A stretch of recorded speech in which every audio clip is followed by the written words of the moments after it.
Überall sehe ich Kürbisse, Spinnen und gruselige Masken.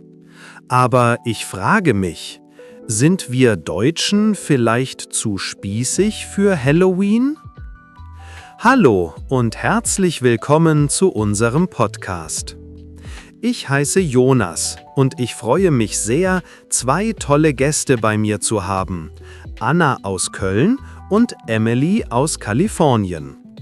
Heute sprechen wir über Halloween. Hallo zusammen! Also, spießig? Vielleicht ein bisschen. Aber wir Deutschen feiern Halloween auf unsere Art, nicht so wild wie in Amerika. Hi zusammen! Ich bin Emily, ich komme aus Kalifornien. Ich feiere Halloween schon seit meiner Kindheit. Bei uns ist das ein richtig großes Fest. Ich bin super gespannt. Heute sprechen wir über die Geschichte von Halloween, wie die Deutschen feiern, was wir zu Hause machen und natürlich gibt's eine lustige Mini-Story und ein paar nützliche Redemittel für euch. Ich erkläre kurz, woher Halloween kommt. Ursprünglich stammt es aus Irland. Damals feierten die Menschen das Ende des Sommers und glaubten, dass in dieser Nacht Geister unterwegs sind. Ich erinnere mich, dass ich das erst in der Schule gelernt habe. In Deutschland war Halloween lange nicht bekannt. Erst in den 90ern wurde es populär, wahrscheinlich durch amerikanische Filme und Serien. Ja, in den USA ist Halloween total wichtig. Ich denke an meine Kindheit. Ich habe mich als Hexe verkleidet, bin mit Freunden durch die Straßen gelaufen und habe gerufen, Trick or Treat.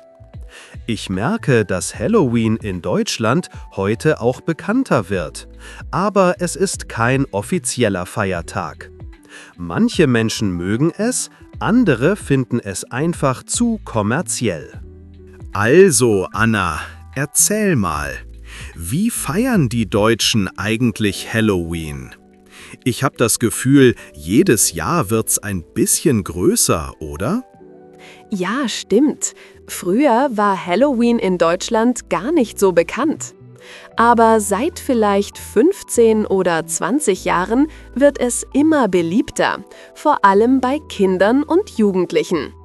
Heute sieht man überall Kürbisse, Spinnen, Skelette und viele kleine Hexen auf den Straßen. Ich finde das echt interessant.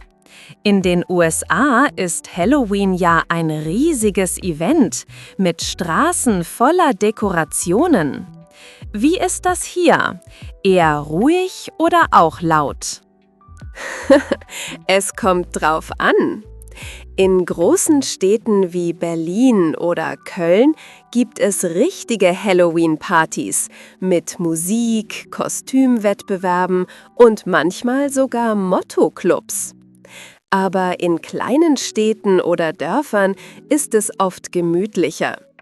Da machen die Familien zu Hause eine kleine Party, schnitzen Kürbisse und schauen gruselige Filme. Ich frage mich, ob wir einen Trick-or-Treat-Marathon wie in den USA haben. Nicht ganz. Manche Kinder gehen tatsächlich von Tür zu Tür und rufen Süßes oder Saures. Aber nicht überall. In manchen Gegenden kennen die Leute das gar nicht oder verwechseln es mit Fasching. Oh ja, das habe ich gemerkt.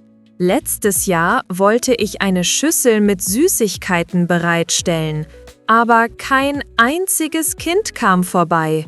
Ich war total enttäuscht. Das passiert oft, aber in Wohngegenden mit vielen Familien klappt es ganz gut. Die Kinder haben dann kleine Beutel und sind als Vampire, Zombies oder kleine Gespenster verkleidet. Und manche Eltern gehen mit, oft verkleidet als Hexe oder Pirat. Klingt echt schön. Und wie ist es bei Erwachsenen? Machen die auch mit? Oh ja! Viele Erwachsene lieben Halloween-Partys.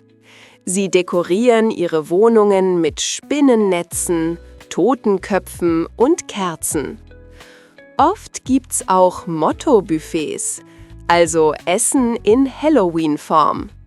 Zum Beispiel Würstchen als Finger, grüne Bowle mit Gummiwürmern oder Kekse in Form von Fledermäusen. Das klingt super.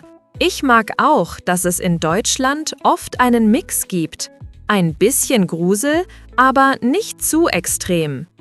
In den USA ist es manchmal richtig verrückt mit Nebelmaschinen, riesigen Skeletten im Garten und Horrorhäusern in der Nachbarschaft. Ja, hier ist es eher gemütlich gruselig. Viele Familien basteln Deko selbst. Aus Papier, Stoff oder alten Gläsern mit Kerzen. Und in Schulen oder Kindergärten gibt es oft Halloween-Projekte. Kinder malen Kürbisse, singen Lieder und erzählen kleine Geistergeschichten. Das ist echt süß.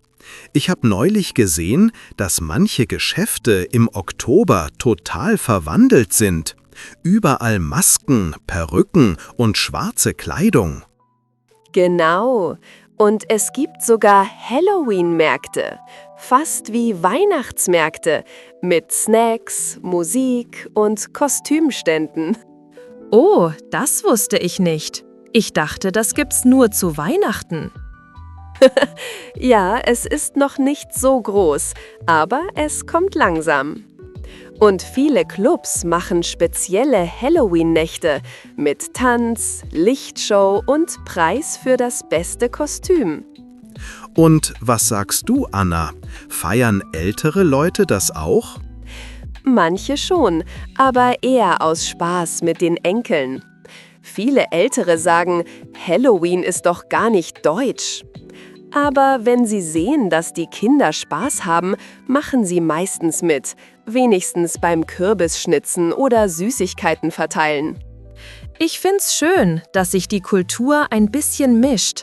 Man sieht, wie Traditionen von anderen Ländern langsam Teil des deutschen Alltags werden. Ja, total. Und ehrlich gesagt, ich mag diesen Mix aus Herbst, Licht, Musik und ein bisschen Grusel. Es macht den Oktober einfach lebendiger. Okay, jetzt kommt meine Lieblingsfrage. Habt ihr schon mal ein richtig verrücktes Halloween-Erlebnis gehabt? Oh ja, ich erinnere mich an eine Halloween-Party bei meinen Nachbarn. Ich war als Hexe verkleidet, mit einem riesigen Hut und grünem Gesicht. Ich wollte alle erschrecken, aber ich habe mich selbst erschreckt. Wie das denn? Also, ich stand vor dem Spiegel, Licht war aus, nur eine kleine Kerze brannte. Plötzlich kam ein Windstoß durchs Fenster, die Kerze flackerte und ich sah mich selbst im Spiegel. Ich habe so laut geschrien, dass sogar der Hund gebellt hat. Klassiker. Und was ist mit dir, Emily? Oh, meine Story ist noch verrückter. Ich war in Deutschland. Das war mein erstes Halloween hier. Ich dachte, alle machen Trick or Treat wie in den USA. Also habe ich mich als Vampir verkleidet und bin durch das Dorf gelaufen mit einem kleinen Korb für Süßigkeiten. Oh nein, und? Niemand hat die Tür geöffnet. Ich stand da, hab Süßes oder Saures gerufen, aber die Leute haben nur durch das Fenster geguckt, total verwirrt. Einer hat sogar gesagt, heute ist doch Montag? Das ist so gut. Ich kann's mir richtig vorstellen. Du als Vampir allein auf der Straße und die Deutschen denken, was will die denn? Ja, und das Beste, am Ende kam eine ältere Frau raus und hat mir eine Banane gegeben. Keine Schokolade, nur eine Banane.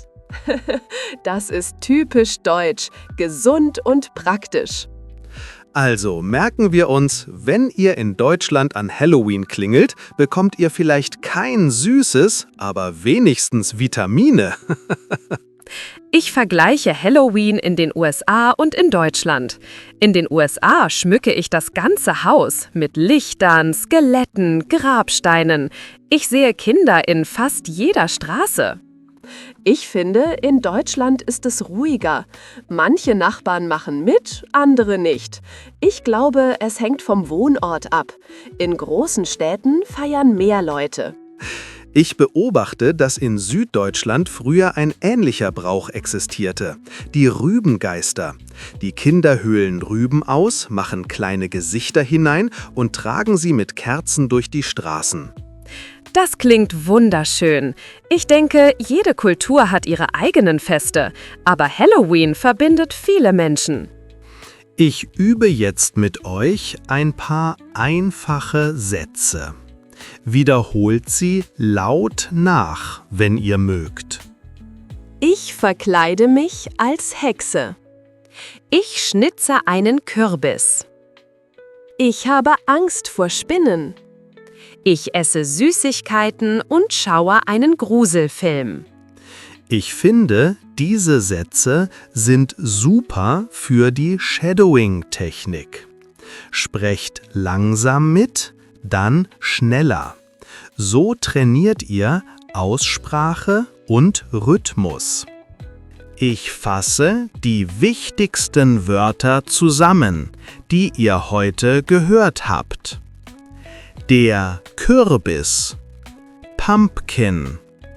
Ich schnitze einen Kürbis.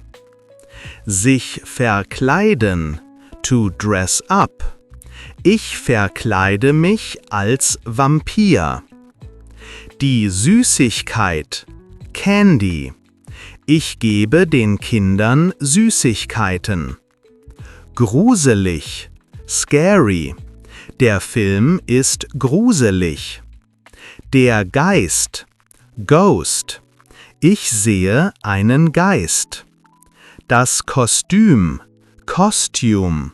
Mein Kostüm ist lustig. Der Vampir oder die Hexe. Vampire, Witch.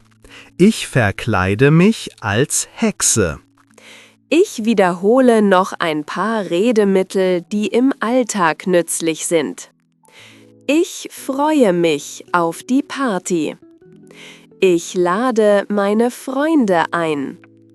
Ich mache die Wohnung schön. Ich bleibe lieber zu Hause.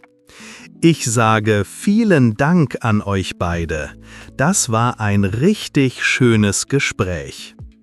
Ich wünsche allen Hörerinnen und Hörern ein schönes Halloween, egal ob ihr feiert oder nicht. Ich wünsche euch ganz viel Spaß und vergesst nicht, keine Angst vor Geistern. Feierst du Halloween? Schreib's in die Kommentare. Und wenn du mehr über deutsche Feste und Alltagsgespräche lernen willst, dann abonniere unseren Kanal und bleib dran. Ich wünsche euch ein gruselig schönes Halloween.